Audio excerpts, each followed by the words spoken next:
Mr President. I'd like to start my contribution also by acknowledging the work undertaken to date by the member for Windermere on this bill and this issue.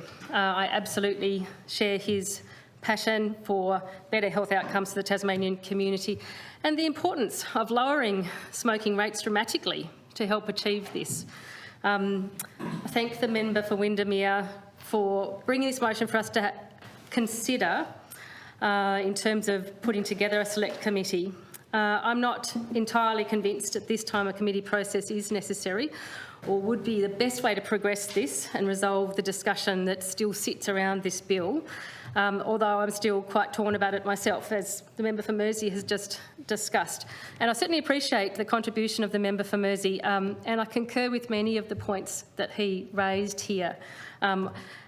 In particular, I would point to what I would agree with in terms of the value of a broader focus, potentially, to a committee inquiry to look at not just this initiative and this option going forward, but perhaps a range of other options too. Because I think what can be lost a little, and it comes through a little bit in some of the rhetoric that the member for Windermere uses, is that this isn't our only option for tackling this urgent and compelling problem in our community. Most of us agree and recognise the urgency of that issue to be addressed and would like to see more effort devoted to addressing it, certainly more funding and more commitment. Now, this initiative proposed in the bill is one proposal to do that. It's not the only one, and potentially not being convinced about supporting this bill or the initiative in it doesn't mean that a person is not in support of other urgent and funded action. So let's just be clear about that. So perhaps a broader committee focus could help tease that out a bit and allow us to be what I think is really unified in our support for seeing more and better funded action in this space. Mr President, I am generally inclined to support efforts for more examination of evidence and consideration of contested issues. That is a good thing that I would almost always be in support of. And I share the member for Windermere's views on the problematic nature of when we only get private briefings on important and contested issues off the public record and without accountability or the opportunity for robust scrutiny. That is a concern that I share, and a committee process would address that in this case on this issue, and that vast array of information that the member for Mersey refers to, and it is a vast array of really great information and evidence in many cases, could be made publicly viewable, it could be discussed in the public domain, it could be scrutinised and really have that robust interaction that the committee process would afford it. It also means that things are on the public record, and even if through that process they in fact remain unresolved in the first instance, what you have then is a public record that can be revisited and reviewed at a later date. So then for further discussions around this issue, we would have that available to us if a committee process happens. So that all of that inclines me to be supportive of the idea of a committee. So that's that side of it. In terms of my own consideration of the bill, however, I'm not convinced that a select committee process at this time will deliver us, in terms of information and evidence, much beyond what has already been presented, albeit privately.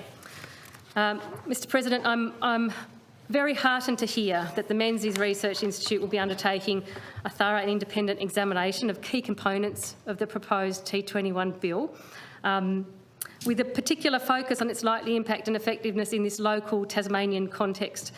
I believe that the Menzies Research Institute is very well placed to conduct that research, and I think that there are currently evidence gaps in terms of likely local impact and local relevance that this Menzies research may well contribute towards filling. So in light of its imminent commencement, it may not be timely to undertake a committee in this place on the T21 bill while we're in absence of such potentially valuable local evidence. It's unlikely that Menzies would deliver that evidence during the time period the committee was being undertaken, so we might end up with a committee providing a report and findings that are broad or general in nature, because we're still waiting to hear from the Menzies evidence and research when it becomes delivered to us. Perhaps the best opportunity for progressing this bill will be filled by when those evidence gaps are filled, and we can actually have a greater read on likely local impact and efficacy of the initiative. Other than evidence gaps, Mr President, in my view, the biggest hurdle to clear for this proposed bill is the contravention of our clear principle to treat adult Tasmanians equally. It asks us to treat one group of adults differently based on a single characteristic, in this case their age. They're aged between the age of 18 and 21. In my view, this presents, I guess, potentially a problematic precedent, and we should not lightly set aside this fundamental principle. In his opening speech, the member for Windermere tried to characterise this concern that I hold and referenced me as holding it. He didn't quite catch the right angle on it, but now I don't think now is the time for us to delve into that argument, because it isn't relevant to determining whether do we have a committee or not. However, it would be something that I would want to see dealt with thoroughly within a committee context if it were to occur. It's certainly a key sticking point for me in supporting the legislation. Mr President, I accept and agree with the compelling evidence of overwhelming harm that's caused by tobacco products. I think we all do. I understand the compelling medical evidence for aiming to minimise or cease the uptake of smoking by people in their teens and early adulthood, and the benefits to individuals and our broader community if we can be successful in doing that. There's certainly plenty of evidence in that medical area on this issue, and I do not believe that anyone would be disputing it. If the committee's formed, I hope it doesn't spend too much time awash with this uncontested evidence base, but instead focuses on the elements that are unresolved, namely the evidence that it would have this particular initiative would have an impact in our local contexts, and those implications that I mentioned for putting aside the precedent and treating adults equally. I'd like to take the opportunity while I'm here to state very clearly that I am not disinclined to support this proposed committee, nor the bill itself, for any reasons relating to or under any influence from the tobacco industry, or indeed the retail industry that sells its products. And I distinguish the two industries here in saying that. In fact, I find the issues raised by those industry groups largely spurious, and the evidence they present fairly uncompelling. But let me be clear here today, I do want to say I regard the tobacco industry as repugnant. It's quite simply an industry that profits from killing people and causes great suffering. I think it would be quite an excellent result, ultimately, to see the tobacco industry go bust through our successful efforts to minimise smoking in our community. In regards to retail businesses that sell tobacco products, these are different propositions, and I believe that mostly tobacco sales are a small part or one aspect of their model of business. Businesses shift and change all the time. I note that tobacco retailers are disproportionately clustered in low socioeconomic areas. This is not unlike another addictive and devastatingly harmful product that we fail to best protect our community from. People won't be surprised to hear me mention poker machines in that sense. But given that clustering, I think there's an opportunity to consider community interest and social and health impact in relation to the licensing of businesses that sell tobacco products. The member for Windermere mentioned an example of a business that had chosen to move away from that product, and I think encouraging or incentivising people to modify their business would be a great way for us to focus on that side of this issue. No doubt that would be opposed by the tobacco industry. They would vigorously oppose most efforts, I would suspect, to reduce the retail footprint of their products. Because when it comes down to it, it's as simple as this: preserving their products is directly against people's health and in fact, their lives. It's our policy choice and our regulatory challenge to manage that.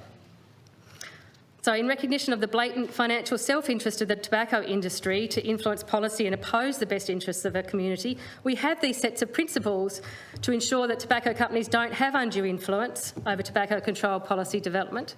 We would rightly look askance at a tobacco control policy being written by the tobacco industry or individual tobacco companies.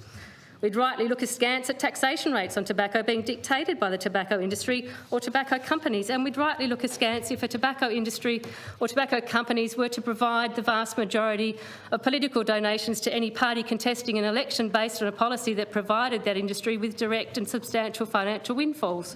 We'd rightly be appalled. Note that we would find that appalling in this instance when it comes to tobacco, but we would do in fact contemplate it in other industries that are similarly harmful and deadly. However, we're not here to discuss that today. I return to the question at hand, which is on the proposal to establish a committee in relation to the T21 bill.